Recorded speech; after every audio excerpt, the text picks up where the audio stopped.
We got breaking news. Iran's sleeper cells hit Europe and the UK. Keeping you informed and engaged, now more than ever. This is Sekulow. We want to hear from you. Share and post your comments or call 1-800-684-3110. And now your host, Logan Sekulow. Welcome to Sekulow. It's Wednesday. We have phone lines open for you at 1-800-684-3110. Will's joining me in studio. Mike Pompeo and Rick Grenell will be joining us in the back half of the broadcast. And we want you to, again, be a part of it as well at 1-800-684-3110. One of the updates today has been about the sleeper cell situation that has been breaking out amongst Europe and, of course, in the United Kingdom. We know this is happening.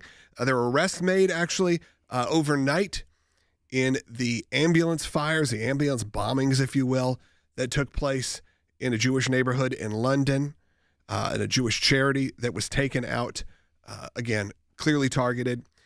At the time, we knew that some Iranian-backed groups were taking responsibility. We also know now is that these almost shadow faux groups are being created to kind of keep people off the scent, if you will. And that is what is happening right now. They're almost bogus terrorist organizations that are all probably being funded and supported by the same people, but can operate a little differently, and there can be some light, some distance between the IRGC and these Iranian terrorist groups that are being, again, clearly activated right now. That's right. So what we're hearing, and this is out of intelligence sources that told the Wall Street Journal, we also have reports that elaborate on this in CBS News, but this group called the Islamic Movement of the Righteous Companions has been taking credit for not just the London attack, right, but many across Europe. We're talking about multiple in Belgium, in the Netherlands. These are places that aren't really making the news a ton because of all of the war news that's going on. But this group, this same Islamic Movement of the Righteous Companions, has been taking credit for these attacks. What's unique about this group is that, according to intelligence services in Europe, they'd never heard of this group. It wasn't even a thing until about a month ago. So it's coinciding with the war on Iran. What the prevailing theory is, and what they have also been able to trace back, is that these groups are using this front name, almost a shell terrorist organization name, to obfuscate the links to the IRGC. This is an Iranian exportation of terror into Europe as a direct response to the conflict. As we have been talking about, it is playing out, but they aren't taking credit for it directly. They are trying to hide the fact that it is them using another weapon of war, this terror campaign. And CBS News has reporting that we'll get into later that they have people ready to move in Europe beyond what's already happened, as well as potentially the United States. Yeah, and obviously even this direct contact between Iran and Europe is much closer. There's a lot less land to fill, a lot less ocean to cover in terms to coming to America. But we do know that these potential sleeper cells exist within our country. I think it would be dumb of us to think that somehow we are fully safe just due to our pretty massive border that we have. Now, that being said, of course, we have great security. People are being more watchful. But again, as Will said, there have been a lot more attacks, specifically on Jewish sites throughout Europe, way more than we're hearing about here in the United States.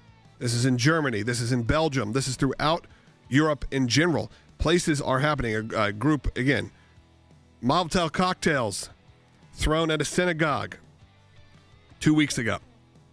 March 22nd, a foiled attack at a synagogue in the Netherlands. This is happening, what seemingly is like daily at this point, throughout Europe and the UK.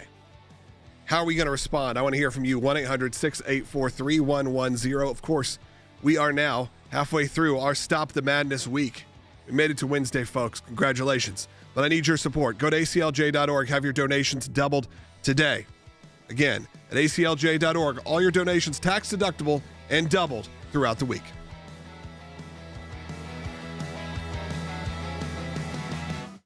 Two men are under arrest in connection with an arson attack on Jewish charities' ambulances. British police say two suspects are in custody on suspicion of arson with intent to endanger life. Now officers are searching the two addresses where they were arrested. The police also say at least 3 people were seen on surveillance footage, and the investigation remains ongoing. Now, these arrests come after Monday morning's arson attack on 4 ambulances belonging to a Jewish volunteer emergency service. The fire triggered an explosion right outside a synagogue in a Jewish neighborhood of London. The Prime Minister here calling this a deeply shocking anti-Semitic arson attack. I actually went to visit up in North London just a few months ago within the Orthodox community, an ambulance service up there. And of course, for the particular religious reasons, sometimes people want to feel that they can trust a charitable ambulance service from within their community, as you said, often doing kind of quite routine work, but they're also fully equipped in case of emergencies.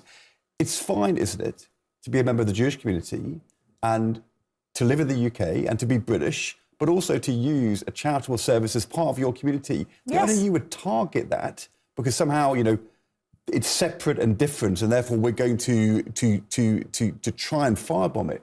I mean, it's so intolerant, it's so nasty. CCTV footage appears to show 3 people in hoods pouring accelerant onto the vehicles before igniting them and fleeing. While this has not been declared a terrorist incident at this stage, the investigation is now being led by counter-terrorism policing, with all the specialist expertise they bring and all lines of inquiry remain open. We are aware of an online claim from a group taking responsibility for this attack.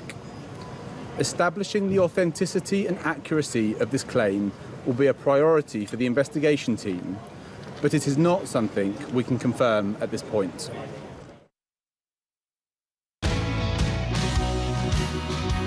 At Sekulow, phone lines are open for you. I do want to hear from you today. Give me a call. As we know, these attacks are happening now, specifically targeted at the Jewish communities throughout Europe, throughout the UK, and of course we know here in the United States as well. And again, not Israeli embassies, not Israelis, not the Israeli government. Where is it going after? Synagogues, Jewish charities, day schools. We saw what happened in Canada. All of these things are happening continually throughout the Western world now, specifically targeting, again, the Jewish community, not direct tied, organizations within the Israeli government. So when people start spinning that it is not a push against the Jewish community, when you hear this sort of anti-Israel rhetoric, look at where the targets end up. When Iran decides to respond, a sleeper cell is awoken. Where are they sent? They are sent to destroy a Jewish charity, to target a synagogue, to try to cause mass destruction at a Jewish day school or at an Orthodox school or anywhere.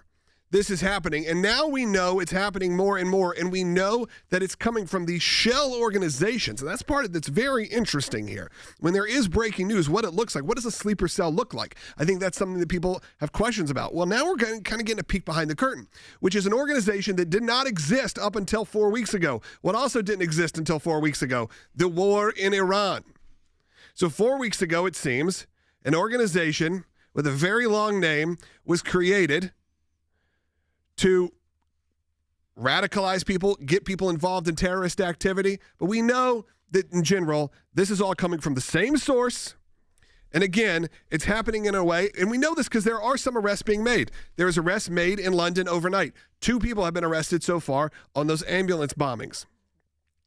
But what we're also learning is because of how regular this is now throughout the Western world, it's not breaking into our news cycle unless it's happening aggressively within our own country.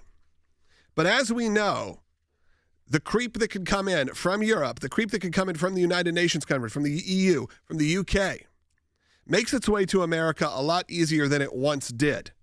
And we have seen that time and time again, and it's only gotten worse over the last 4 weeks. Well, and once again, when we were talking about this group, that it's the English translation, it's much more difficult to pronounce in... I'm going to make you do it. Right. Okay.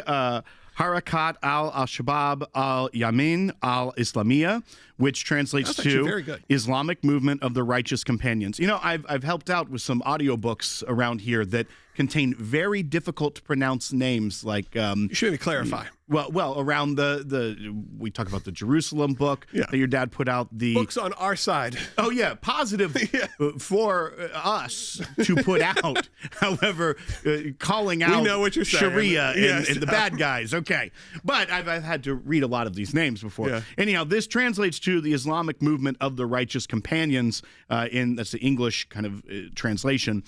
What we know about this group is that it wasn't even an online presence. The first Telegram chats that these intelligence agencies were discovering were March 9th. And the Operation Epic Fury began on February 28th. It tracks directly after the action of the United States and Israel. This group pops up. And why they also believe that this has direct ties to the Iranians. One, because they're seeing the messages, the recruiting, they're understanding how this works. But you also see that how quickly, from March 9th, they are able to actually carry out attacks. It isn't as if they're like, okay, let's create a new group, let's radicalize some people within a few days, and then go bomb places.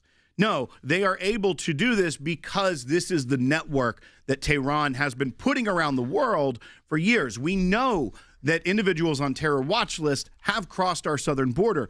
The DHS, is their own number says more than 300 under the Biden years.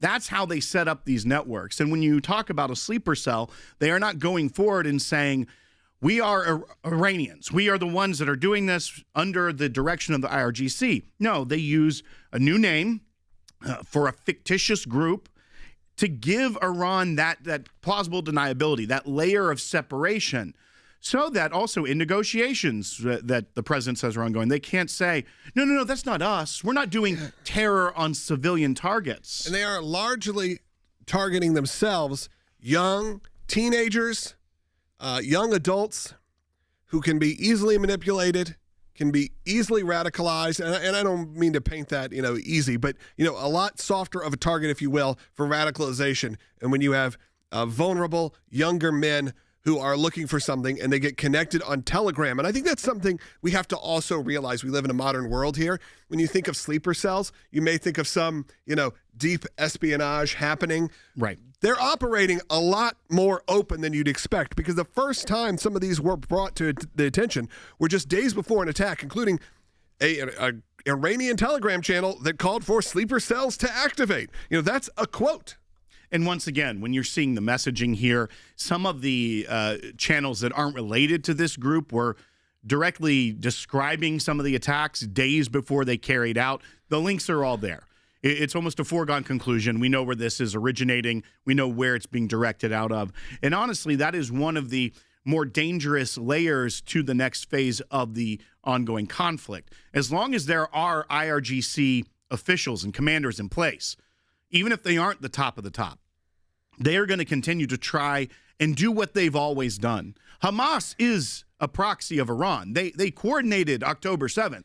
Hezbollah in Lebanon, the Houthis, as well as countless other groups that may have a stronger foothold and people who pledge their allegiance to them than some of these other groups. But this whole model, we did a film called The Export years ago that was about Iran exporting terror. We made that movie about what exactly Iran does in their playbook. Yeah, we're seeing the fruits of that labor right now. And of course, it's coming from interesting places. Where would it be coming out of? I don't know. Germany, where Iran has somehow a stranglehold on people there, where you're seeing this happen there. And look, Germany, over the last 100 years or so, 80 years, have been pretty hardcore fighters of anti-Semitism, because obviously they had a lot to recover from. Yeah. And they don't take that very lightly. You can't walk around in Germany with a swastika. You can't walk around with an SS symbol. You can't have Nazi protests in Germany. But somehow we've returned once again to it being one of the hotbeds that is leading to anti-Semitism being spread throughout Europe. But it's being spread throughout Europe in a different way, not through traditional Europeans, through Germany, through what you think of when you think of German anti-Semitism. We are talking about a lot of it coming through, again, these Islamic extremism that has kind of crept its way through Europe. Here's what's also fascinating, but also a warning, is that the group in their public messaging has encouraged people in the European Union to distance themselves immediately from all American and Zionist interests and everything connected to them. So basically saying, even if it's a synagogue, a church, anything that they see as connected to American or Zionist, that's their words, interest, stay away. Those are their targets. But also, it mentions CBS in their reporting, talks about specifically that they are, in their posts, repeatedly referencing Christian and Jewish philosophy to justify the group's actions. Now, once again, this goes back to what we've been talking about for weeks here, that the ideology that is demonic that comes out of the Islamic Republic of Iran, the leadership there, their mortal enemies are the West. Their mortal enemies are Christians. Their mortal enemies are Jews. They will not rest until they have ushered in their utopian, apocalyptic world where they have wiped out all Christians and Jews and made everyone their version of Shia Islam. That is what the Iranian ayatollahs and mullahs believe. So when you have these groups that are saying we're targeting Christians and Jews, take them at their word because they believe that they are commanded to do it in order to fulfill prophecy. It is. I say it all the time, it is an apocalyptic, genocidal death cult. And they are exporting that to the EU and to America. Don't be afraid, but be vigilant. That should be the name of the sub-terror group that they have right now. Genocidal apocalyptic death cult. I mean, it sounds very similar to that already. Right. But that's just, I mean, Will is right. That is where we're at right now. Look, if you're watching online, I want you to be part of this with us right now. A lot of you are just joining us right now. Phone lines are open. 1-800-684-3110. I know you may not be used to calling in. You know, we do this a little bit differently, a little old school. We take your calls and comments. We're going to take your calls.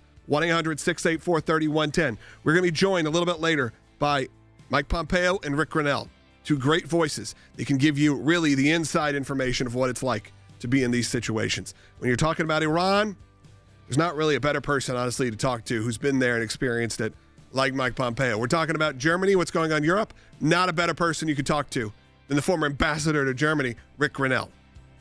So stay tuned. It is Stop the Madness Week. Couldn't be more appropriate time. We get back, we're talking about the work of the ACLJ. Also, be right back.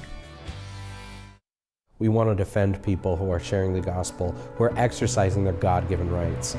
Our Chicago case, a case that the ACLJ has been working on for years now. This all started with 3 street preachers who were criminally charged and prosecuted with violating a noise ordinance.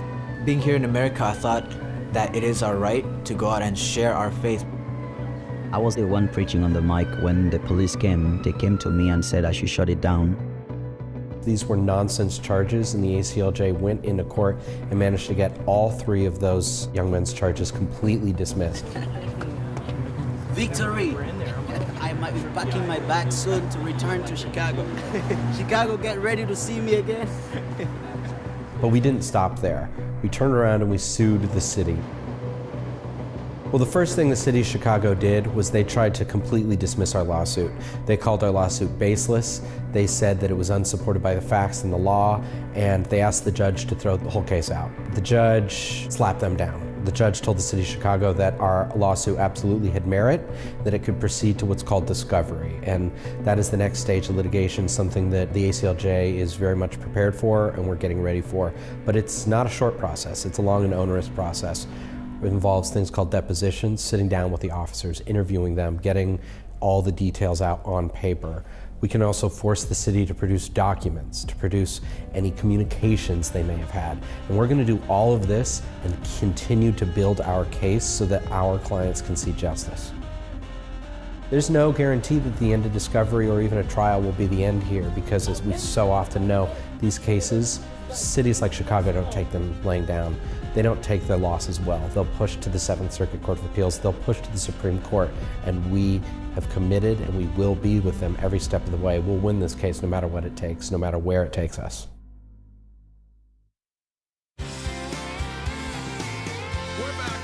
Phone lines are open, 1-800-684-3110. We got half the line still open. And look, we got some special content that I brought just for you today that our team put together. It's Stop the Madness Week. We're also going to showcase the work of the ACLJ here in very unique ways. Of course, tying into March and the madness that happens in March. And of course, there could not be a more appropriate time than this week, as we have seen this madness, sometimes resulting in violence, creep its way throughout the country, throughout the world.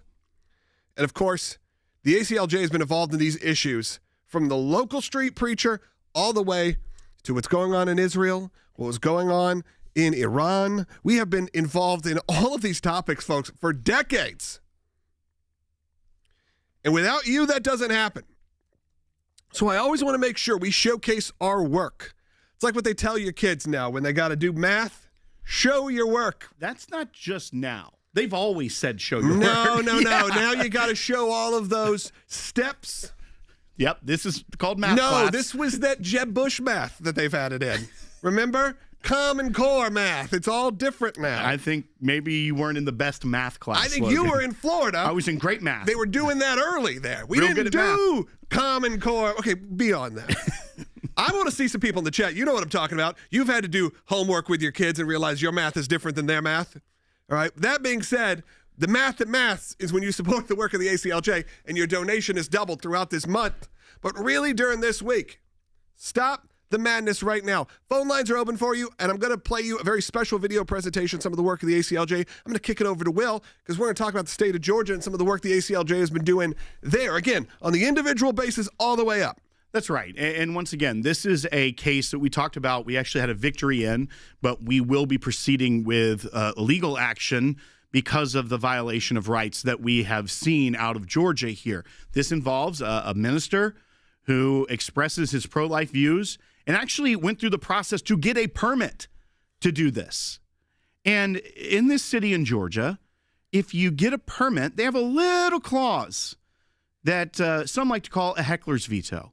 It says you can get the permit and you can do your demonstration, but if anyone complains, it's invalidated. And then he got criminally charged because someone decided to complain. That's not really how the Constitution and the First Amendment works. And so what did we do? We first got a victory, got the charges gone. But now we have to take action because that can't stand. And so we have a little video presentation about this because it is, once again, as we talk about Stop the Madness, and you see what's happening in places like suburbs of Atlanta and around this country. We talk about the school teacher in Texas that was said you can't be seen praying anywhere. That's the madness, and we are here to stop it. So take a look at this, and then we'll talk to you on the other side.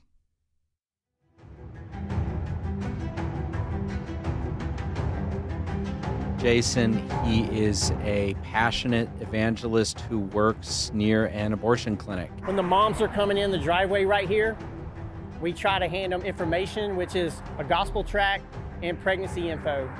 So it has information for a pregnancy center where they can go and get free ultrasound, free pregnancy care, everything's free. This is core to what the First Amendment is designed to protect, both his religious practice and his free speech. He wants to get out there and change hearts and minds. Our pregnancy center in Atlanta, it actually helps the moms for 2 years.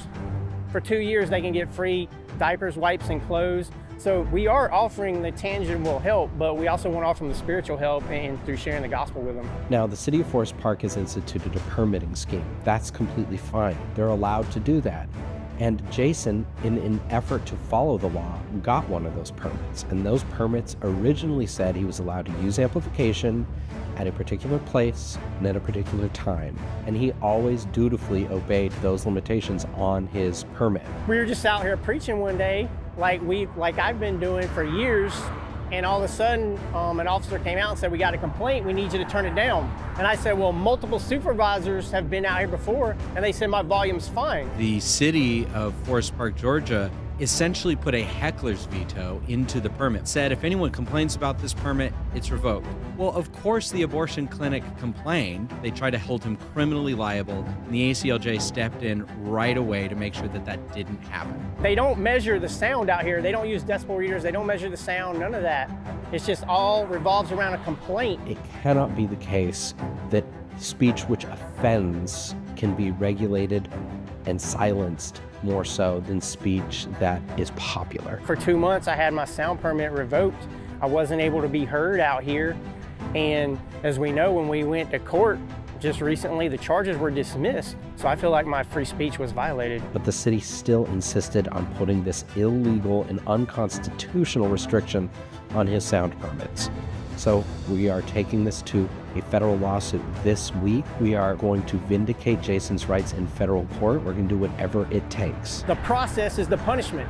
You know, we're going to charge you, we're going to cite you, we're going to drag you into court, and then, hey, we'll just dismiss the charges and, just cause people a lot of time and a lot of money. He has the right to speak out against abortion, and the ACLJ is going to stand with him to make sure that that message gets out. Those of us who are street preachers, we want to come out and preach the gospel, preach the word of God, and we want to see God convict their hearts and change their hearts, change their lives. And we see children saved. I see babies saved almost every week.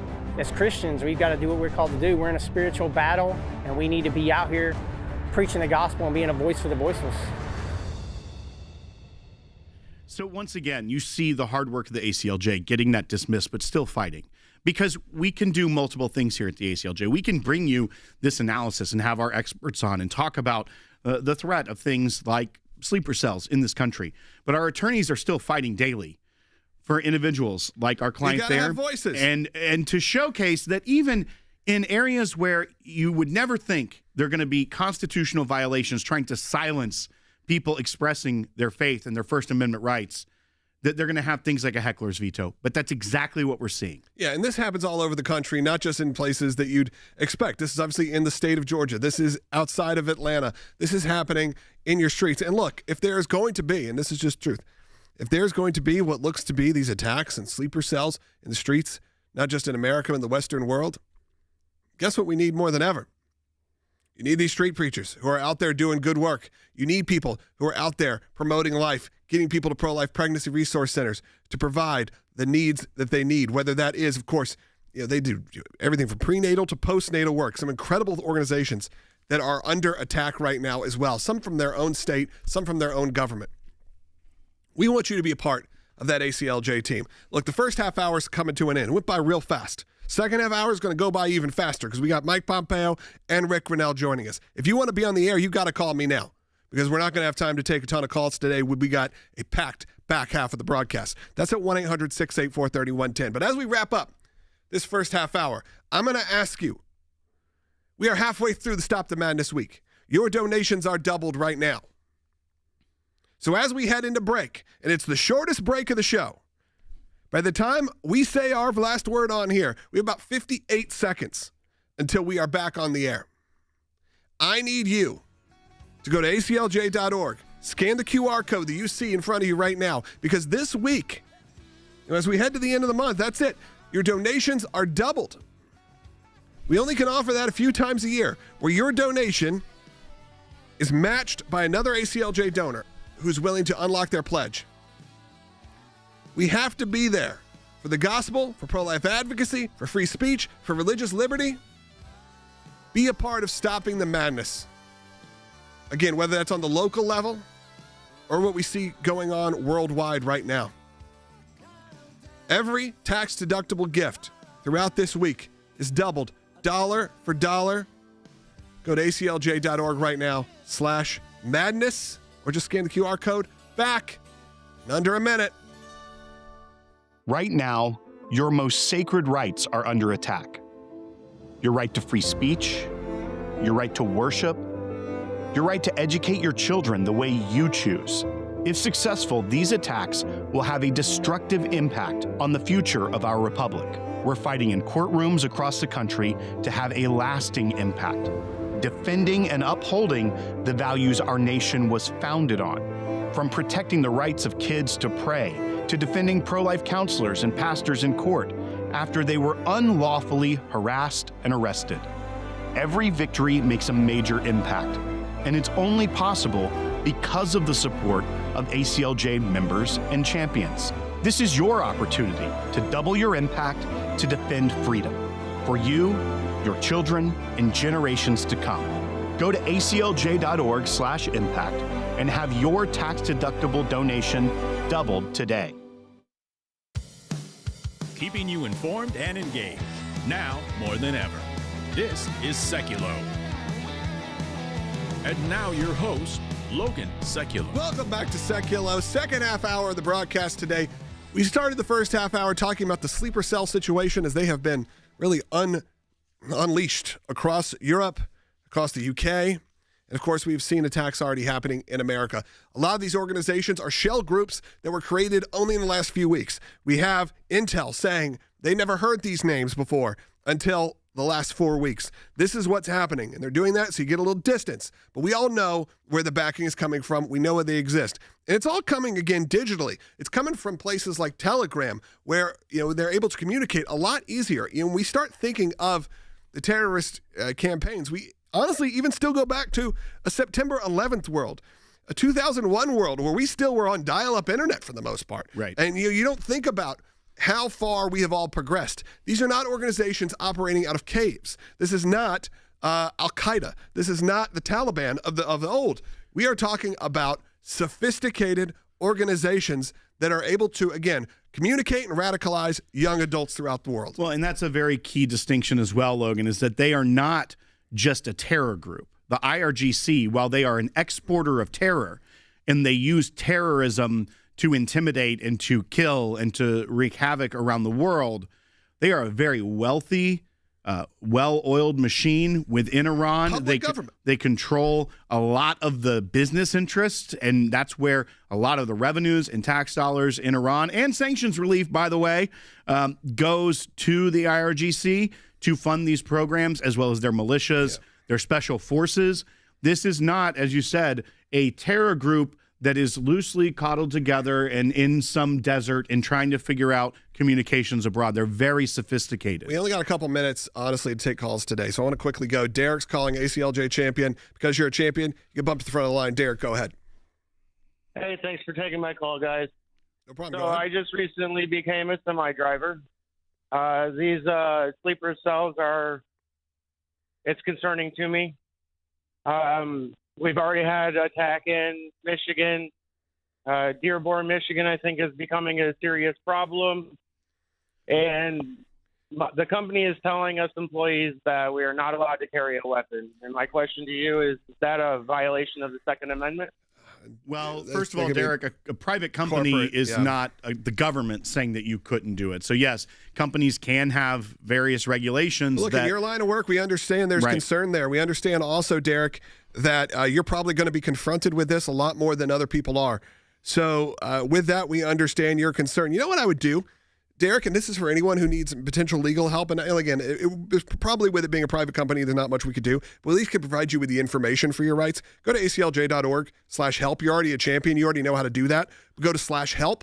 Fill out that simple form. At least we can provide you with some information you can have. I want to quickly get to Denise as well. Derek, thank you for being a champion, because Denise is probably going to be our last call of the day because we have a packed back half of the show. Stay on hold. We'll do our best to get to some more. But Denise, go ahead.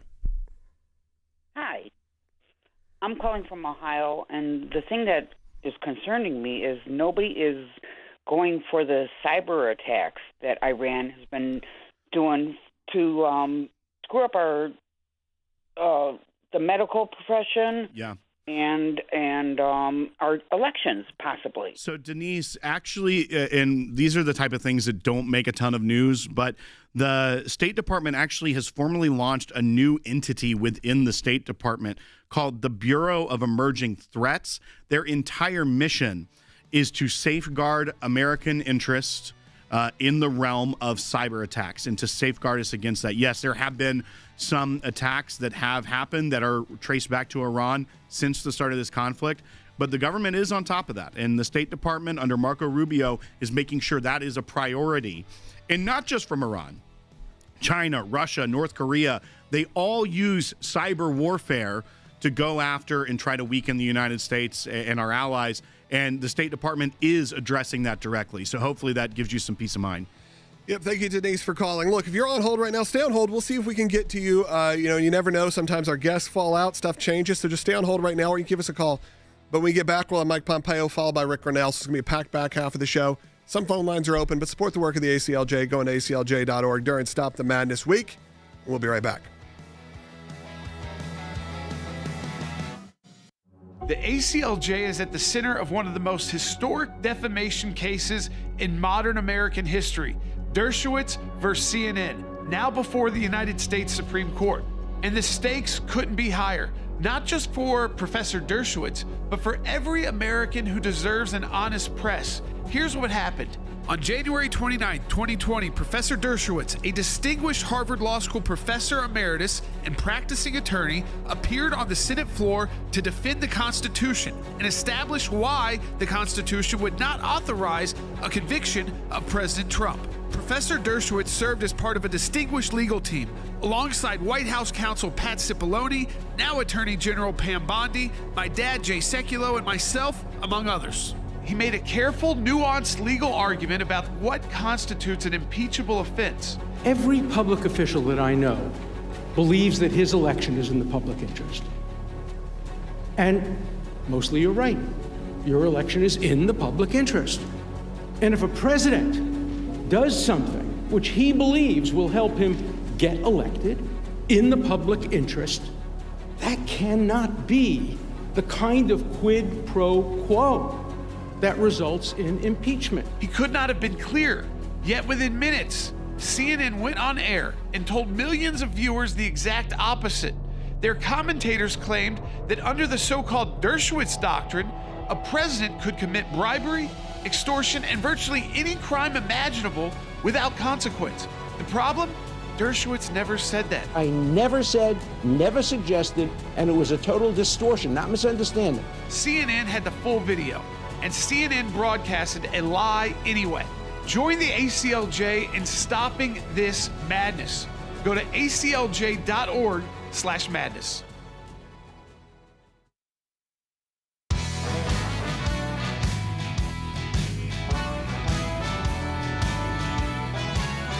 Welcome back to Sekulow. We are in the middle of our Stop the Madness week. Of course, you can be a part of the team at the ACLJ by donating at aclj.org and have your donation doubled during this week. Matched dollar for dollar, your tax-deductible donation. I want you to be a part of it. We are now joined by Senior Counsel for Global Affairs and someone who I can't imagine having a better voice to talk about what's happening in Iran with, and that, of course, is former Secretary Mike Pompeo.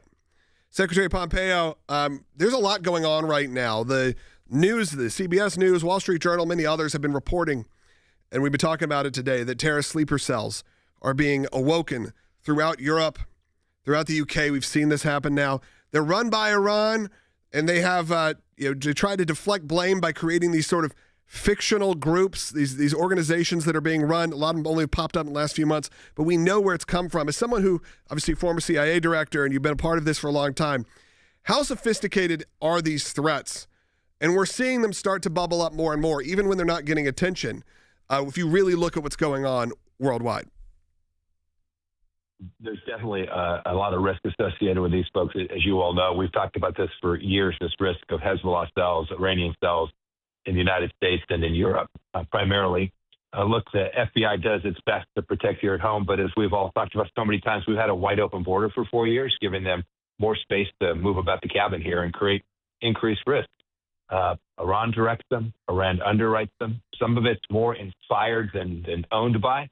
But make no mistake about it, it doesn't surprise me that what has been reported in London, what we've seen in Europe over the last years, and now during this war, that the Iranians will pull every tool out of the kit bag. And one of those is to inflict harm in the homeland to the United States so that the United States will call off the dogs and President Trump would back away. I don't think that's going to happen, but we all need to be vigilant. And local law enforcement, our state officials, and our FBI, I know, are working this problem set very, very hard. And Mr. Secretary, one of the more difficult problems when you are dealing with something like either inspired by or directly called for attack, this report about this sleeper cell in Europe, so to speak, they're using what analysts are saying is a fake name, that they are more directly linked to the IRGC.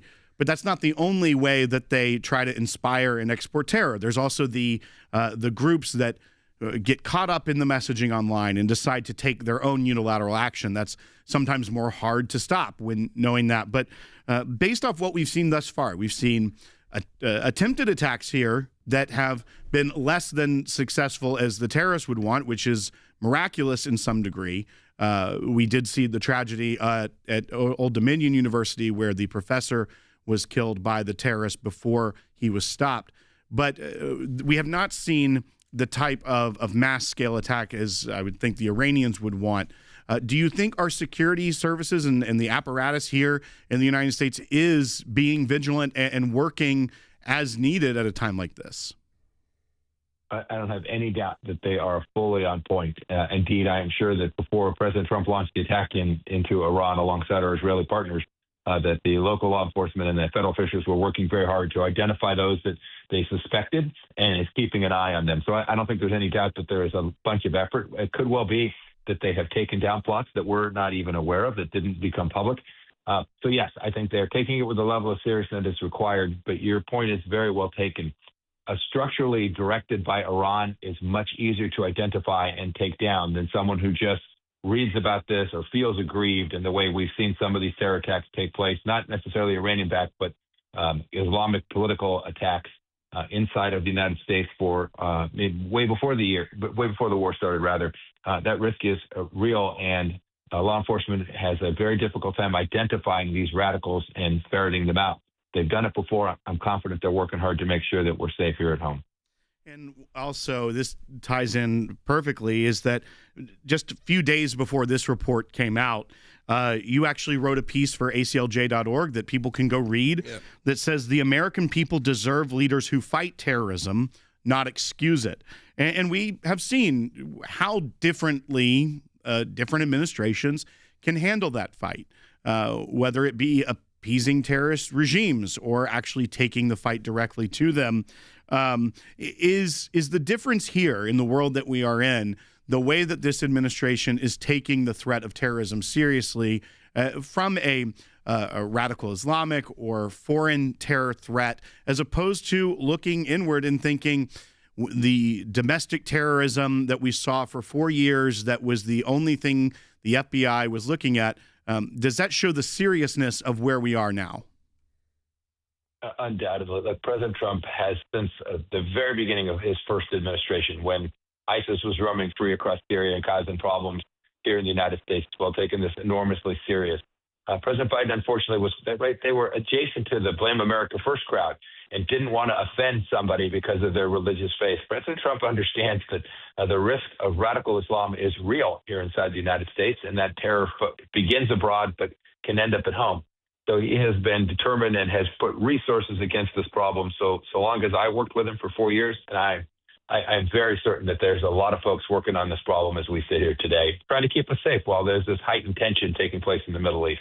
Right. When there is this heightened tension, and then there's talk of the potential conflict being resolved, President Trump put out a statement saying, they're having good talks, that we're going to have this sort of ceasefire, all of these things are going to happen. That opens up a lot of questions to what's actually going on behind the scenes, because it's seemingly we're in the middle of what feels like, they're not using the words war, but a military moment that is that a lot of people have a lot of thoughts and feelings on. However, we haven't necessarily gotten to the point where regime change seems like an inevitability. I'd say during the protests and all that, it felt more like it when you had the people rising up. We've seen some of the pushback that has happened from the American people. And we've seen even Iranian state television saying, that the plan isn't what it is, that's not going to go through. When you have President Trump making these statements, what are your thoughts as someone who's kind of been involved in working with this type of regime before when it comes to what you consider, quote unquote, good conversations? Yes, calling me skeptical as for a deal with this regime. I've seen what our proposal reportedly was. I know what their public demands have been. They're not even close to each other. I don't say that there's any opportunity at this point for a solution on the terms that would make sense for the American people and keep us safe. And so while I think it is useful to continue to have conversations, I've not yet seen the two sides grow any closer than when Mr. Kushner and Mr. Witkoff were made clear that the Iranians wanted to hold on to their nuclear weapons. They wanted to settle the Middle East, all of those things that make no sense to keep Americans safe. What I think President Trump is communicating is that I'm sure there are Iranian officials that are nervous, scared. They think everyone's a Mossad agent and are trying to reach out to the United States and say, no, I can be the guy that's going to lead this country in a better direction. And I'm sure the administration is trying to find that person or that group that can control the weapons, control the guns, control the missiles, bring down the tension, create an Iran that is normal. And we are searching to see if we can't find that person somewhat in the same way we've done in Venezuela, that can actually be respected by the IRGC, their terror organization, and lead a political renaissance inside of Iran. They may well have found that person. I hope that they have, but I have not seen any evidence of that yet. Just a final question for you here, because it kind of leads into that, where there are talks of this negotiation, potentially a summit of some sorts, or talks in Pakistan. But what we saw yesterday, even as we continue, we still see people from the Obama era that still get TV time, even though many of their policies were disastrous for the country.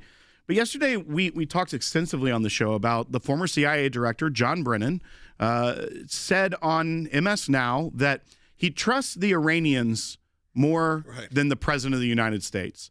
They'll be more truthful. And just what kind of messaging is that coming from someone who's held a position that you have held, have a similar former title? I just wanted to get your thoughts on what you thought about that. That's outrageous to make such a statement, to trust the Iranians at any level more than anyone else. I mean, these are some of the least trustworthy human beings. They lie, they cheat, they engage in murders against not only the Gulf Arab states and going after Americans, but their own people, killing 30,000 of them. For a former American senior official like Director Brennan to say that he trusts the Iranians at all is simply, well, I'll be careful, but it is both ridiculous and outrageous. And frankly, it breaks my heart to see a former American official make a statement like that, who once represented the greatest nation in the history of civilization. Again, it's issues where it only comes down to if it's talking about President Trump, and that becomes a whole can of worms. And look, like we said, we understand when you're talking about your political rivals, you call them liars. It's just become the natural thing in America. Whether that's good or bad, I think is a different conversation to have. We're used to that. What we're not used to saying is, this guy's a liar, but those Iranians, I trust them more. Look, when we get back, we're going to have a whole nother conversation now with Rick Grenell joining us. Again, thank you, Secretary Pompeo. We always appreciate your guidance and your thoughts. Again, Senior Counsel for Global Affairs here at the ACLJ, because people like you support the work. We couldn't have the best of the best, these incredible voices that could come on and discuss without you. So I want you today, make a decision to become an ACLJ champion if you can even. That is someone who gives on a monthly recurring basis. Do it today. That's at aclj.org. If you become a champion even, your first donation is still matched and doubled. So do it at aclj.org today. Again, protecting the gospel, protecting free speech, protecting our Jewish brothers and sisters in Israel and around the world. Of course, here in the homeland as well. Go to aclj.org. We'll be right back.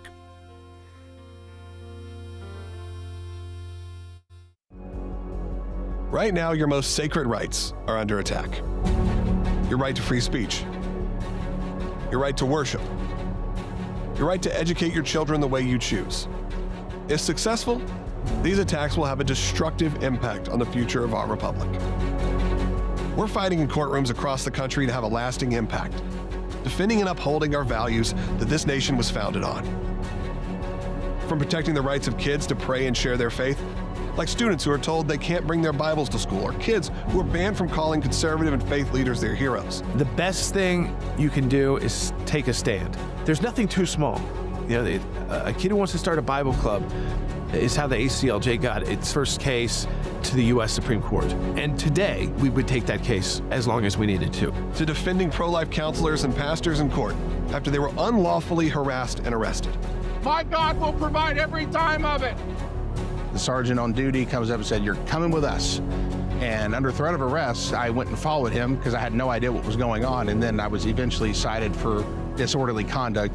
We're always a little bit fearful that he or I will be taken to jail. We're here at the Cook County Circuit Court where we're going to trial for two of our clients. They were street preaching. Victory! I might be packing my bag soon to return to Chicago. Chicago, get ready to see me again. Every victory makes a major impact, and it's only possible because of the support of ACLJ donors and ACLJ champions. This is your opportunity to double your impact, to defend freedom for you, your children, and generations to come. Go to aclj.org/impact and have your tax-deductible donation doubled today through our Double Your Impact Month.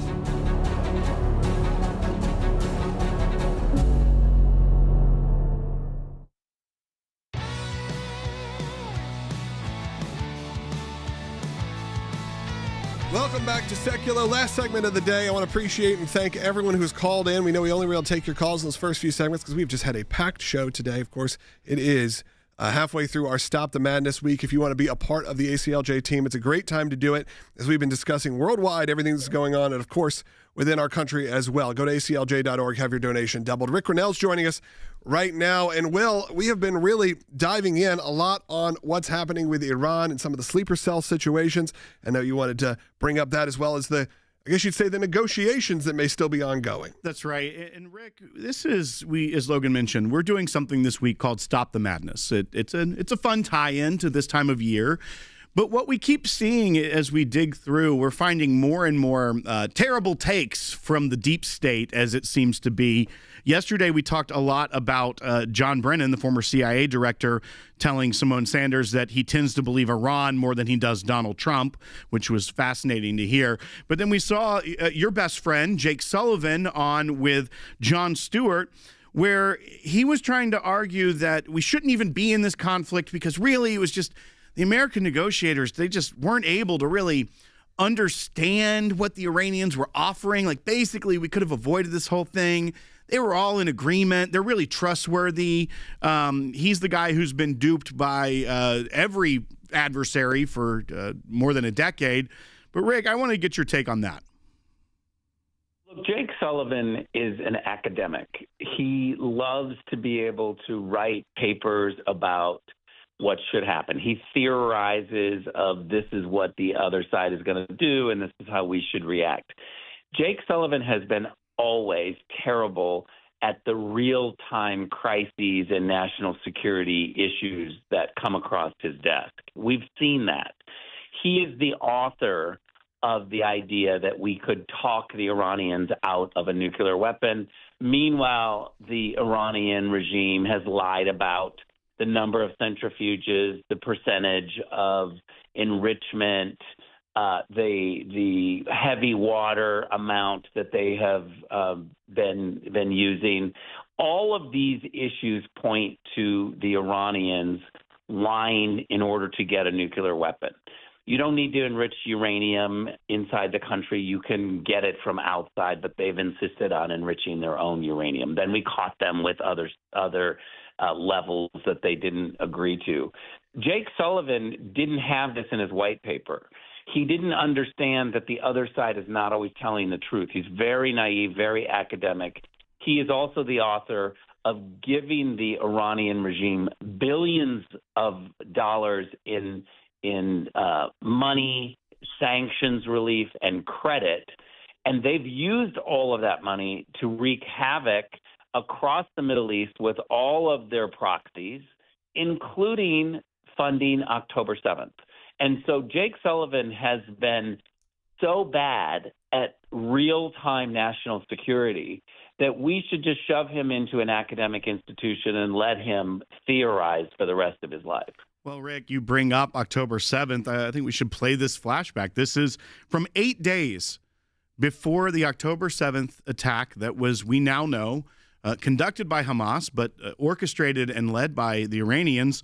This is Byte 11 from September 29th, 2023.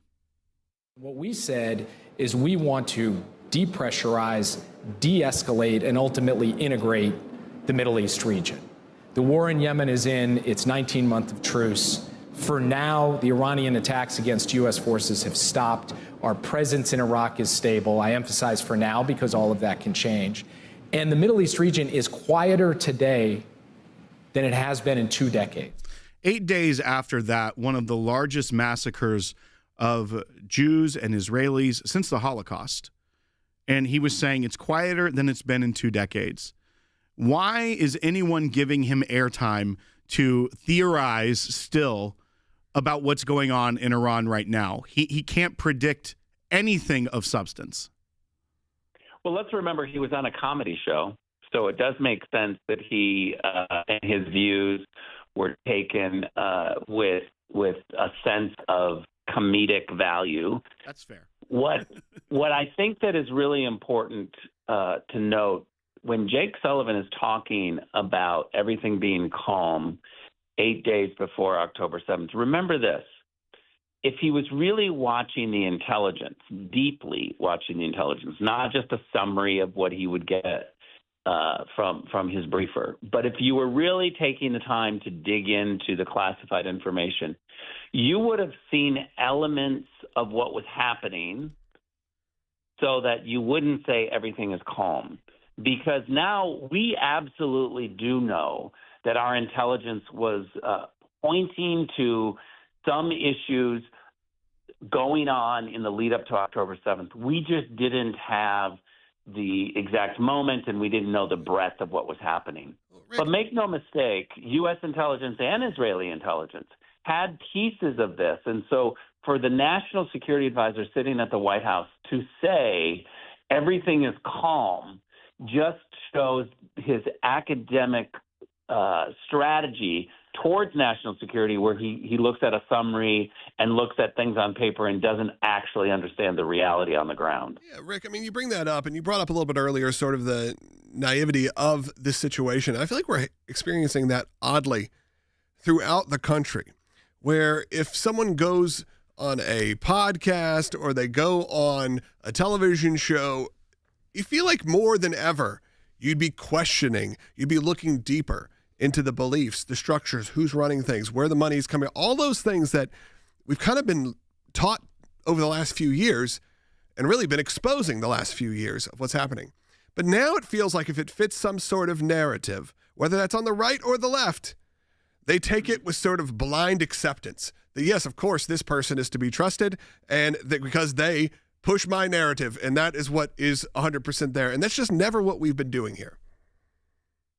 No, I think it's what you're really getting at is that you have to take the time and test the premise. You have to dig into the information. Don't just accept what people are saying. I think as consumers of news, we all have that responsibility. Don't just believe everything that you read or hear. Get multiple news sources. Dig into it a little. You have a responsibility as a consumer, as an American, as a voter, to do some of the work and not just be so lazy where you just take someone else's opinion and use it as your own. Absolutely. Rick, thank you so much for joining us today. Look, it was a very packed show. It's a Wednesday. Sometimes these shows we're able to pack it with great guests and, of course, people who have been members of the ACLJ team for years and years, which is always great. And that includes, of course, Rick Grenell, who's been an incredible contributor here on the broadcast for the last number of years. And, again, none of this happens without you. And we are Wednesday. We are halfway through our Stop the Madness week. And for the next minute, before we wrap up this show, I just want to encourage you, if you like what we do here, if you've been a supporter for a long time, it's a great time to give financially. If you're brand new, I'm not going to ask you to do that. I'm going to ask you to just subscribe on the platform that you're on right now. So if that's on YouTube, do that. If it's on Rumble, do that. If it's on Facebook or X, maybe you're on ACLJ.org, sign up for the email list. Do whatever you can. Take that at least first free step. Because nothing we have is behind a paywall, but that's only because the incredible supporters of this show and this organization donate. And during special months like this, when wars are raging across the world, and whether that is the physical world, spiritual world, whatever it may be, I am happy that there are so many of you that support our work so we can keep fighting the good fight. Go to aclj.org/madness right now. Scan the QR code if you got it. We'll talk to you tomorrow.